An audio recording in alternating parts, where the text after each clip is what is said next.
네, 창업자를 위한 지식재산권 포인트에 대해서 설명드릴 특허인 다울의 이병희 변호사입니다. 바로 시작하겠습니다.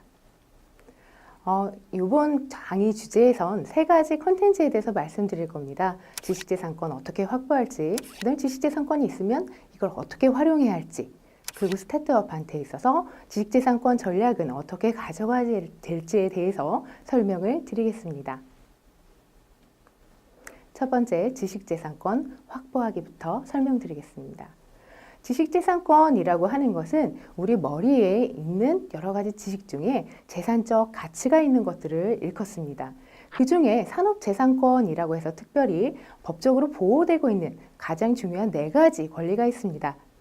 다음과 같이 특허권, 그다음에 실용신안권, 디자인권, 상표권 네 가지로 크게 나눌 수 있습니다.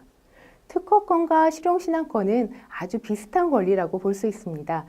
우리가 많이 알고 있는 특허권은 모든 발명에 대해서 주어지고요. 자연법칙을 이용한 기술적 사상의 창작으로서 고도한 발명에 대해서 출원인 후 20년까지 보호되는 권리입니다. 실용신안권은 다만 그 특허권에 비해서 보호되는 범위가 다소 제한되는 부분이 있습니다. 형상, 구조, 조합에 대해서만 보호가 되고요. 출원인 후 10년 이내에만 보호가 되는 특성을 가지고 있습니다. 디자인권은 물품의 외형적으로 나타나는 디자인을 보호하는 권리고요. 출원일 이후 20년까지 특허권과 동일하죠. 출원일 후 20년까지 보호되는 권리로 보호받을 수 있습니다. 상표권은 조금 특성이 다릅니다.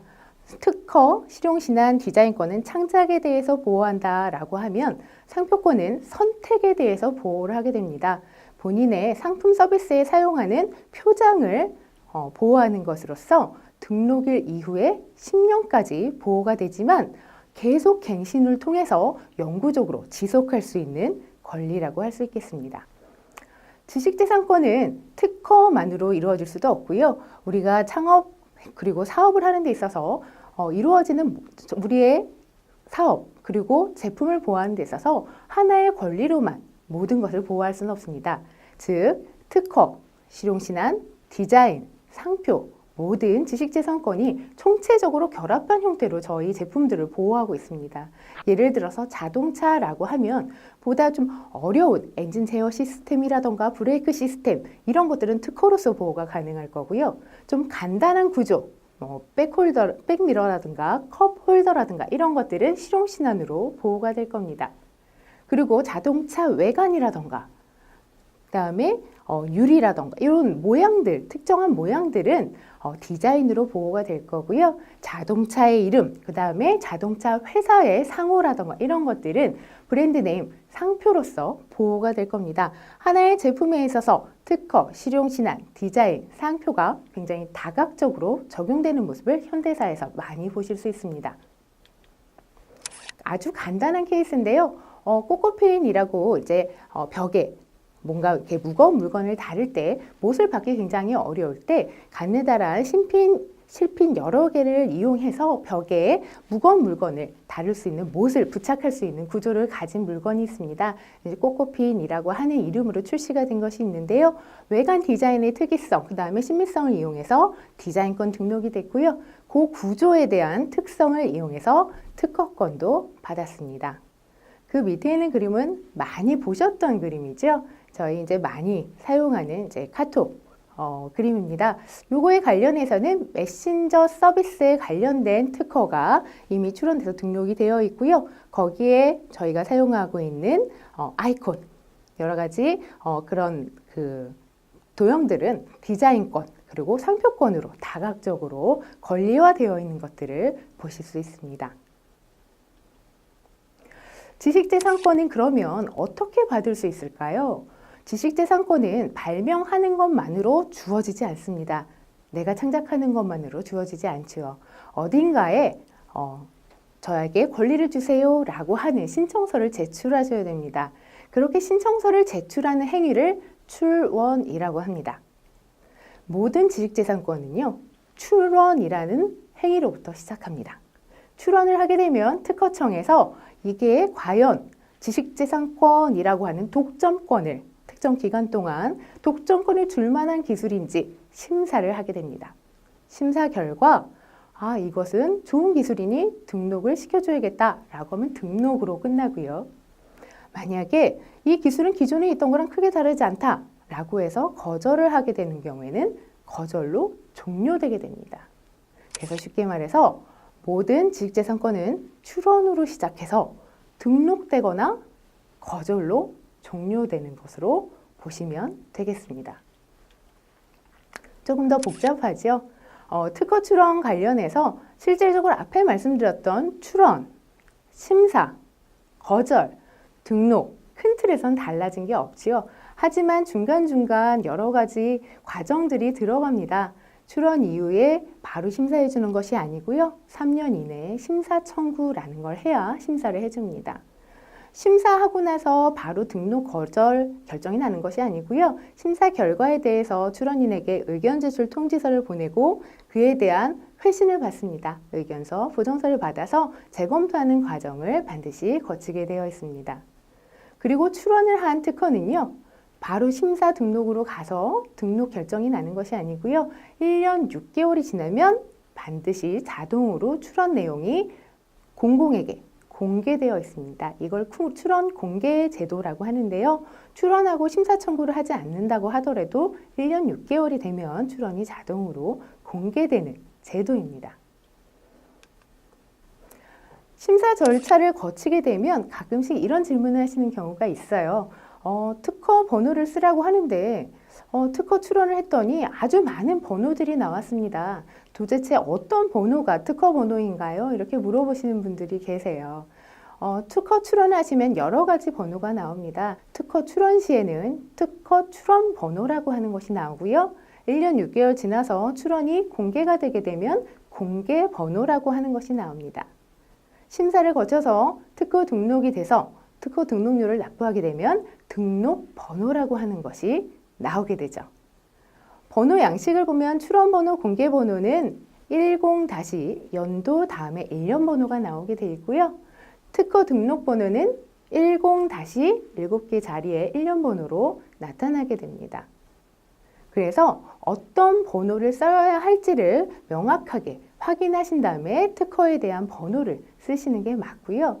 이 중에 출원이라고 하는 행위는 선언의 지위를 부여하는 특징을 갖습니다.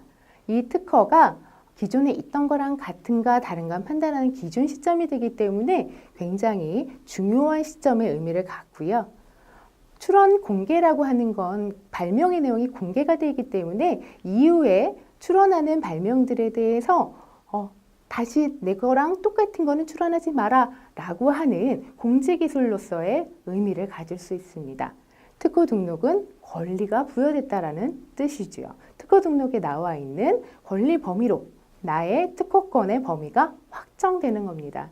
출원번호, 공개번호, 등록번호 앞에 10이라고 써 있는데요. 참고로 특허는 10, 그 다음에 실용시는 20으로 시작하고요. 디자인은 30, 그 다음에 상표는 40으로 시작된다는 것도 참고하시면 좋을 것 같습니다. 특허를 등록받는데 그럼 어떤 요건이 필요할까? 저희가 그냥 생각했을 때는 기존에 없는 거면 되겠죠. 그죠? 그런데 그 이외에 다양한 등록 요건이 필요합니다. 일단 발명이어야 되고요. 새로워야 되고 진보적이어야 되고 뭔가 기여할 수 있는 그런 발명이어야 되겠죠. 상당히 무수한 등록 요건을 다 거쳐서 모든 요건을 다 통과한 특허만이 특허 등록 결정을 받을 수 있습니다. 특허 등록 요건 중에 중요한 몇 가지만 좀 살펴보겠습니다. 첫 번째입니다. 특허 등록. 일단 특허는 뭐에 대해서 주어지죠? 발명에 대해서 주어집니다. 발명 그건 뭘까요? 법문에는 이렇게 나와 있습니다. 자연 법칙을 이용한 기술적 사상의 창작으로서 고도한 것 이렇게 이야기하고 있습니다. 일단은요 발명 좀 어렵긴 하지만 이렇게 보시면 됩니다. 자연 법칙을 이용해야 돼요. 자연 법칙하고 상관없거나 자연 법칙 그 자체 안 됩니다. 기술적 사상의 창작 우리가 머릿속으로 생각해서 무언가 만들어낸 것이어야 되겠죠.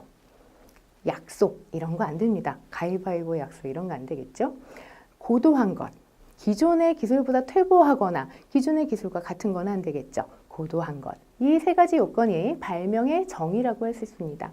여기서 문제되는 것이 몇 가지가 있습니다. 첫 번째, 에너지 보존 법칙. 이거 저희가 잘 알고 있는 그 과학 법칙이죠. 일반적인 자연 법칙 자체는 안 된다고 말씀드렸습니다. 근데 연구운동의 기계장치, 이거 많이 개발들 하죠. 아주 수백 년 동안 많은 과학자들이 연구운동의 기계장치를 개발하기 위해서 무던히 애를 썼습니다. 외부 에너지 공급 없이 영구적으로 계속 일할 수 있는 운동 기계장치입니다. 자연 법칙에 따라서 이루어질 수 없는 기술이라고 보는 거죠. 각 국가별로 연구운동의 기계장치를 발명이 아니다, 혹은 산업성 이용 가능성이 없다라고 해서 특허를 주지 않습니다. 금융상품의 개발, 어느 은행에서 금리를 어떻게 하고 거치 기간을 몇 년으로 하고, 이런 금융 상품의 개발 자체는 사인 간의 약속이기 때문에 이거는 기술적 사상의 창작이라고 보기엔 좀 어렵죠. 발명이라고 보기 좀 어렵습니다. 그러면 기존 물질의 신규 용도의 발견, 요거 발견입니다. 발견인데도 불구하고 발명으로 인정을 해줍니다. 어떤 것들이 있을까요? 의약품 같은 것들이 주로 그런 신규 용도의 발견으로 주로 발명이 이루어집니다. 비아그라 같은 경우도 이제 심장병 치료제로 사용하다가 이제 발기부전 치료에 효과가 있다는 신규 용도를 발견하면서 이제 새로운 발명으로 특허를 받을 수 있었던 것처럼 대부분의 의학 발명들이 용도 발견 통해서 이제 발명이 된 그런 케이스들이 많이 있습니다. 소프트웨어 자체는 조금 어렵지만 특정한 요건을 갖춘 경우에는 발명으로 인정이 되고요. 영업 방법, 어떻게 소비자한테 어떤 데이터를 받아서 소비자한테 어떻게 결제 시스템을 돌리고, 이런 영업 방법 자체도 특정한 요건을 갖춘 경우에는 발명으로 인정을 해주고 있습니다. 두 번째 요건입니다. 먼저 출원해야 돼요. 내가 먼저 발명했어요 라고 하는 주장은 의미가 없습니다. 누가 먼저 발명했는지를 따지는 발명주의가 아니고요. 우리는 선언주의 국가에 살고 있습니다. 대부분의 국가가 선언주의를 채택하고 있고요. 그래서 먼저 발명했다라는 것보다는 먼저 출원했다라고 하는 것이 더 중요한 의미를 갖습니다. 세 번째 요건입니다. 물론 기존에 있던 거랑 동일하면 안 되겠죠. 새로워야 됩니다. 그걸 신규성이라고 합니다. 기존에 알려지지 않은 새로운 발명에게만 특허권을 주겠다. 발명에게만. 신규성을 판단하는 데서는 특허 출원시 기준이에요. 출원시 이후에 공개됐건 말았건 상관없습니다. 출원시 기준으로 기존에 알려지지 않은 기술이면 되고요. 지역으로는 국제주의를 따지고 있습니다. 해외에서 알려진 기술이라고 하더라도 국내에서는 신규성이 없다라고 봅니다. 종래 기술과 동일한지 여부를 따지고요. 여기 보시면 이제 그림이 두 가지가 있는데요. 하나는 잘 아시는 지팡이 아이스크림이죠. 지팡이 아이스크림 관련된 기술은 인사동의 쌈짓길에서 이제 지팡이 아이스크림 파시는 분이 가장 먼저 개발을 했는데, 이거에 대해서 출원을 했습니다. 출원하셨는데 등록받지 못하셨어요. 왜냐하면 출원 전에 인사동에서 이미 판매하셨고, 판매하셨던 사진이 여러 사람들의 사진을 통해서 많이 알려졌기 때문에 등록받기 어려웠습니다. 본인의 기술이 알려졌다고 하더라도 출원 시 전에 알려진 기술이면 등록받지 못한다는 점 유념하셔야 되고요. 두 번째는 이제 김치톡 관련된 부분이에요. 김치 누름판이라고 해서 절임 김치들이 둥둥 뜨는 걸 방지하기 위한 판입니다.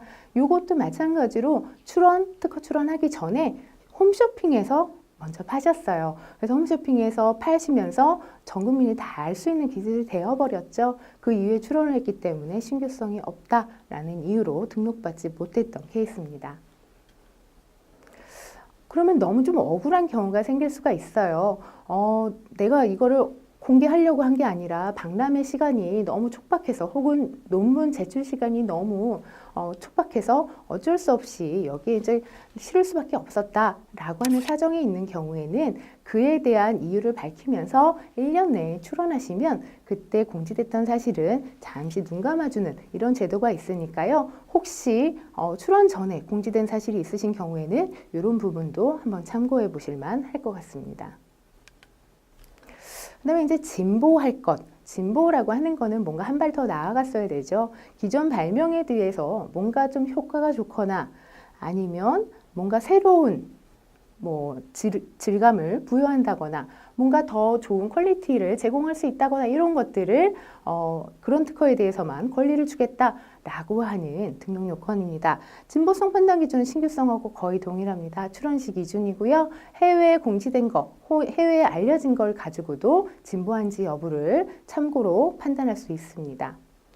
다만 신규성하고 진보성하고 좀 다른 점은요. 신규성은 동일한지 한 1대1로 비교해서 기존 것과 지금 것이 동일한지 1대1로 비교한다라고 하면요. 진보성은 기존에 비해서 얼만큼 더 진보한가? 기존 걸 가지고 지금 걸 만드는 게 얼만큼 용이한가라는 기준으로 봅니다. 그래서 진보성은 2개 이상의 기존 기술을 더하기 해서 이거 만드는 거 아주 쉬워 라고 하는 이유로 진보성 거절이 되는 경우도 있습니다. 여기서 선행기술이란 말을 잠깐 드리고 싶어요. 신규성, 진보성에 의한 거절이 가장 많이 나옵니다. 심사 과정에서 가장 많은 지적을 받아요. 그런데 신규성, 진보성을 판단하기 위한 문헌으로 지적되는 것들을 바로 선행기술이라고 합니다. 그러면 출원하기 전에 미리 사전조사로 어떤 기술이 있는지 좀 찾아보면 혹시 내가 심사 과정에서 문제될 만한 선행기술이 어떤 게 있을지 사전에 좀 판단이 가능하겠죠. 그에 대한 대응도 좀 가능할 겁니다. 그래서 선행기술이라고 하는 건 신규성, 진보성 판단 기준처럼 출원되기 전에 공개됐던 모든 문헌들을 쭉 찾아보는 겁니다. 이렇게 찾아보고 등록 가능성을 미리 좀 점검을 해야 출원 이후에 많은 비용, 시간 이런 것들 소모하는 것을 많이 좀 낮출 수 있겠죠. 그리고 특허를 잘 등록받을 수 있는 전략도 짤 수 있을 겁니다. 그래서 출원 전 선행기술조사는 필수라고 할 수 있겠습니다. 해외 특허, 국가별로요. 특허는 개별로 존재합니다. 우리나라 특허는 우리나라에만 미치고요. 중국 특허는 중국에만 미칩니다. 그러면 내가 만약에 주요 수출국으로 중국을 생각하고 있다. 나는 국내보다 내수보다 수출에 좀 집중할 수 있는 아이템이다 라고 생각하면 국내보다 오히려 해외 출원을 집중적으로 고민하셔야 됩니다. 특히 해외 출원 좀 많이 비싸요. 미국, 중국, 한국과 나갈 때마다 몇 천만 원씩 나갑니다. 그래서 어느 국가를 나갈지 아주 신중하게 결정하셔야 되고요. 그 프로세스도 좀 알아두시는 것이 좋습니다. 2가지 방법이 있어요. 그대로 그냥 중국에 출원하시는 경우도 있지만 그런 경우에는 이제 명세서를 좀 다듬는다거나 내용을 다듬기가 좀 어려우세요. 그래서 국내에 먼저 출원하시고요. 국내 출원한 내용으로부터 한 1년 동안 기간이 좀 보호가 됩니다. 1년 동안 각국별로 진입해서 각국의 특허를 출원할지 혹은 1년 동안 PCT라고 하는 국제특허가 있습니다. 국제특허 출원을 통해서 각국에 진입할지 2가지 중에 하나를 선택해서 들어갈 수가 있는데요. 만약에 나는 한 국가만 들어갈 거야 확실히 정해졌어 라고 하는 경우 2개 국가만 들어갈 거야 확실히 정해졌어 하는 경우에는 조약 우선권에 따라서 그 국가만 1년 내에 들어가시는 게 비용 측면에서 훨씬 더 나으시고요. 아직 나는 어느 국가에 수출할지 어느 국가를 타겟으로 할지 아직 정해지지 않았어 라고 하시는 경우에는 PCT를 1년 이내에 먼저 진행하시고 나중에 한 30개월 이내에 국가를 지정하실 수 있으니까 시간을 좀 벌어 놓으시는 것도 하나의 방법이 되실 수 있겠습니다. 그러면 이제 특허는 거기까지 봤고요. 디자인권 한번 봅시다. 디자인권은 어떤 경우에 등록시켜 줄까요? 첫 번째 요건은요. 일단은 디자인권의 대상이어야 됩니다. 디자인이라고 하는 게 그냥 캔버스에 그냥 그림을 그리는, 예쁘게 그림을 그리는 것이 디자인권이 아닙니다. 디자인권은요. 특정 물품에 체화된 것이어야 됩니다. 물품성을 가지고 있어야 되고요. 특정 형태를 가지고 있는 형태성을 가진 것이어야 됩니다. 또 눈으로 봐서, 즉 시각을 통해서 와 예쁘다, 미감을 느끼게 하는 신미성을 갖게 하는 것, 이게 바로 디자인권의 대상입니다. 우리가 알고 있는 의자, 핸드폰, 자동차, 의류, 다양한 디자인권의 대상들이 많이 있죠. 이 이외에도 좀 특별한 디자인권의 대상들이 있어서 좀 말씀을 드리자면 첫 번째 이제 글자체 같은 경우가 있습니다. 폰트라고 하죠. 폰트도 동일한 글자체를 계속 반복해서 찍을 수 있기 때문에 특정 물품성을 인정해주는 그런 상황입니다. 그래서 글자체도 디자인권의 대상이 되고요. 화상 디자인이라고 있습니다. 요즘에 앱이라던가 그 다음에 웹상에서 구현되는 여러 가지 사이트들의 독특한 디자인들이 있죠. 이에 대해서는 화상 디자인으로 보호가 됩니다. 환경 디자인이라고 하는 것은 어떻게 보면 동산이라고 보기 어려운 설치, 부동산 형태인데요. 이것도 모듈화돼서 똑같은 모양을 반복해서 생산할 수 있는 요건만 된다라고 하면 환경 디자인으로 디자인권의 대상이 될 수 있습니다. 당연히 디자인권에 등록되려면 신규해야 되겠죠. 기존에 알려진 것과 동일하거나 유사하면 디자인권으로 독점권을 줄 수 없을 겁니다. 세 번째는 이제 창작성입니다. 출원 전에 알려진 디자인으로부터 쉽게 창작할 수 있는 것이 아닐 것. 그죠? 기존에 다 알려져 있는 디자인인데 그럼 다만 제가 물품에만 넣었어요. 그러면 새로운 것을 뭔가 창작했다라고 보기 좀 어렵죠. 예를 들어서 주제에 어떤 캐릭터가 있어요. 우리가 잘 알고 있는 만화 캐릭터가 있습니다. 그 모양이랑 그 특성 우리가 너무나도 잘 알고 있죠. 그거를 어떤 물품에 그대로 체화시켰다. 뭐 인형에 그대로 표현을 했다. 혹은 무슨 뭐 거리용 물품에 표현을 했다. 라고 하는 것은 물품에 그대로 적용했을 뿐이지 뭔가 창작성을 뭔가 부여했다고 보기는 좀 어려울 겁니다. 디자인은 기본적으로 출원하고 심사하고 그다음에 등록 결정하는 거 동일합니다. 다만 특정 물품에 대해서는 예외로 하고 있어요. 어떤 것들이 그러냐면 라이프 사이클이 좀 짧고요. 유행성이 강한 물품들 어떤 것들이 있을까요? 의류, 뭐 패션 잡화들 혹은 뭐 직물, 그다음에 문구류 이런 것들은 굉장히 빨리 그 유행이 지나가고요. 그 다음에 굉장히 다량으로 쏟아지게 되죠. 이런 것들을 일일이 다 실체 심사하기에는 굉장히 시간이 많이 소모가 되고 실질적인 권리 부여에 많은 기간이 소모가 될 겁니다. 그래서 이런 특정 물품들에 대해서는 출원 이후에 실체 심사를 일부만 진행하고 바로 등록 결정을 내주게 되는 제도를 디자인 일부 심사 제도라고 합니다. 그래서 일반 심사 출원 이 물품에 해당하지 않는 일반 심사 출원에 비해서 상당히 짧은 기간 내에 등록 결정까지 받을 수 있다라고 하는 이점이 있습니다. 그럼 이거에 대한 검증은 어떻게 하나요? 라고 물어보실 수 있는데요. 그런 경우에는 이의 신청 제도가 있어서 이 등록에 이의가 있으신 분들은 이의 신청을 누구나 하실 수 있습니다. 라고 주어지는 기간을 부여하고 있습니다. 이번에는 상표를 좀 알아보겠습니다. 저희가 특허, 디자인, 이제 이번에 상표인데요. 상표는 조금 특성이 다르다고 말씀드렸어요. 특허, 실용신안, 디자인은 어느 정도 뭔가 머릿속에 있는 거 뭔가를 만들어내거나 창작하거나 이런 과정들이 좀 필요하죠. 상표도 물론 그런 과정이 필요하지만 상표는 그 만든 창작자를 보호하거나 만든 발명가를 보호한다기보다는 일반 대중 소비자를 보호하는 측면이 훨씬 더 강하고요. 선택의 측면이 훨씬 더 강합니다. 제가 먼저 삼성을 먼저 썼다라고 하면 그 삼성이란 이름은 저의 것이 되는 거죠. 먼저 쓴 사람이 그 상표의 주인이 되는 제도입니다. 상표는요, 저희가 알고 있기로는 그 로고라던가 그 상표 표식 이런 부분들을 집중으로 볼 수가 있는데요. 실제로 상표는 자기의 상품을 다른 사람의 상품과 구별하기 위해서 사용하는 표식, 표장입니다. 그래서 상표라고 하는 건 두 가지가 결합된 거예요. 어떤 상품에 어떤 표장을 쓰는가 라고 하는 측면으로 보셔야 됩니다.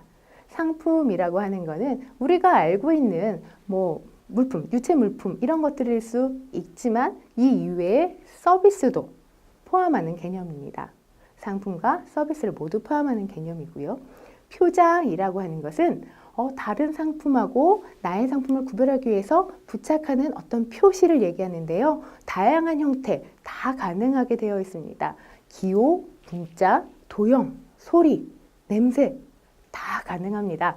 그래서 최근에는 뭐 소리 상표, 딴딴딴딴 이런 소리 상표라던가 냄새 상표, 뭐 입체적 형상에 대한 상표, 다양한 상표들이 나오고 있는 추세입니다. 상표도 아무 상표나 등록시켜주진 않겠죠. 특히 이제 소비자를 보호해야 되는 막중한 책임이 있는 권리이기 때문에 등록 요건들이 있습니다. 첫 번째는 식별력입니다. 식별력이라고 하는 것은 상표는 다른 사람의 상품과 구별하려고 쓴다라고 말씀드렸잖아요. 식별력이라고 하는 것은 나의 상품과 다른 사람의 상품을 구별할 수 있는 힘입니다. 그러면 상표로서의 힘이 없는 것들 어떤 것들이 있을까요? 그냥 그 물품의 이름 혹은 그 물품의 특성을 설명하는 내용 혹은 누구나 잘 알고 있는 지리적 명칭, 이런 상표들은 누구 한 사람한테 독점시켜서 너만 써라 할 수 없는, 누구나 써야 하는 상품명이겠죠. 그죠? 그렇기 때문에 이런 식별력이 약한, 상표로서의 힘이 약한 상표는 등록을 못 시켜주고 있습니다. 몇 가지 예가 있는데요. 우리은행, 예전에 한빛은행에서 사명이 변경되면서 우리은행이 되었죠.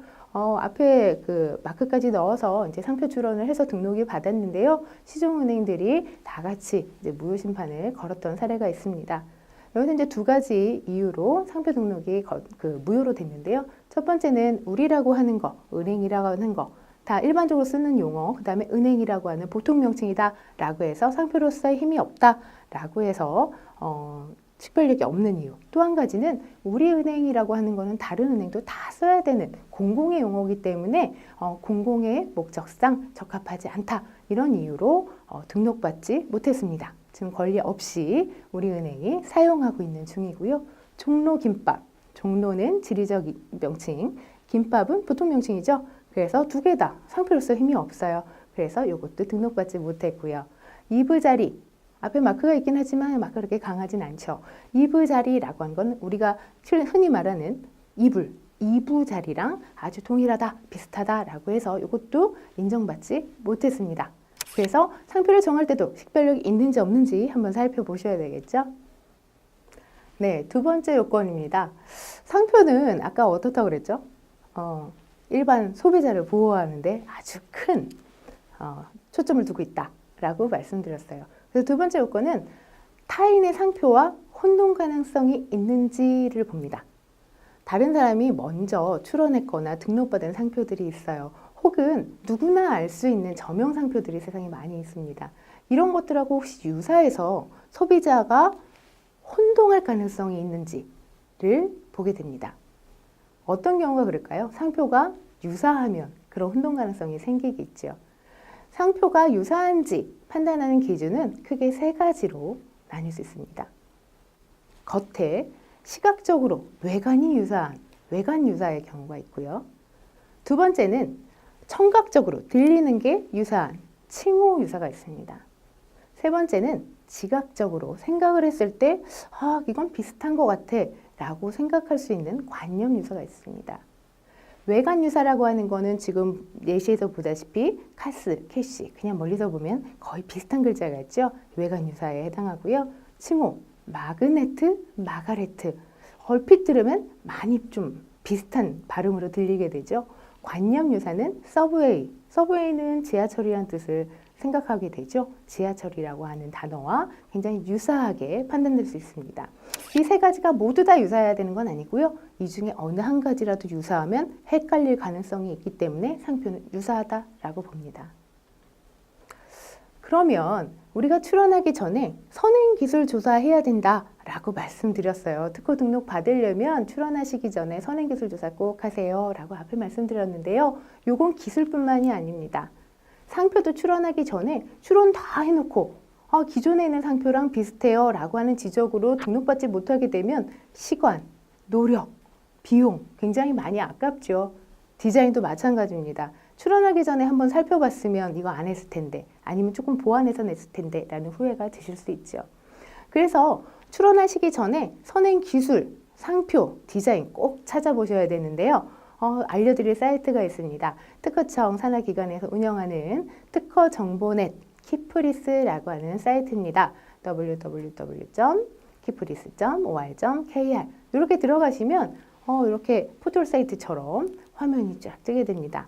안에 그 키들을 보게 되면 뭐 특허를 찾는 것도 있고 상표, 디자인 찾는 키들이 다 있어요. 거기 클릭하시고 그 안에 내가 하고자 하는 물품, 내가 하고자 하는, 내가 출원하고자 하는 기술에 대해서 키워드를 네이버 검색하시듯이 간단하게 입력하시면 관련된 기술들을 어마무지하게 많이 보실 수 있습니다. 그 내용을 보시고 아, 내가 이거 출원해도 되겠구나, 안 되겠구나, 사전조사가 일부 가능하시겠죠. 물론 보다 정확한 조사는 전문가한테 의뢰하시는 게 가장 빠르고요. 또 한 가지, 디자인을 많이 개발하시는 업체들이 많이 계세요. 특히 이제 스타트업 같은 경우에는 새로운 제품을 구상하거나 할 때 디자인을 많이 고민을 하시죠. 용기 디자인, 패키지 디자인 많이 검색을 하십니다. 근데 디자인 검색은 생각보다 쉽지가 않아요. 도면으로 우르르 나오기 때문에 보기가 좀 어렵습니다. 그래서 특허청에서 디자인 맵이라고 하는 사이트를 운영하고 있어요. 별도로 특정 물품, 우리가 자주 찾아보고 많이들 관심 있어 하는 물품들에 대해서 디자인들을 쭉 보기 쉽게 정리를 해놨습니다. 그래서 디자인 맵에 한번 들어가 보셔서 제가 관심 있는 물품에 대해서 한번 조사를 해보시는 것도 출원 전에는 한 번쯤은 필요한 거라고 생각합니다.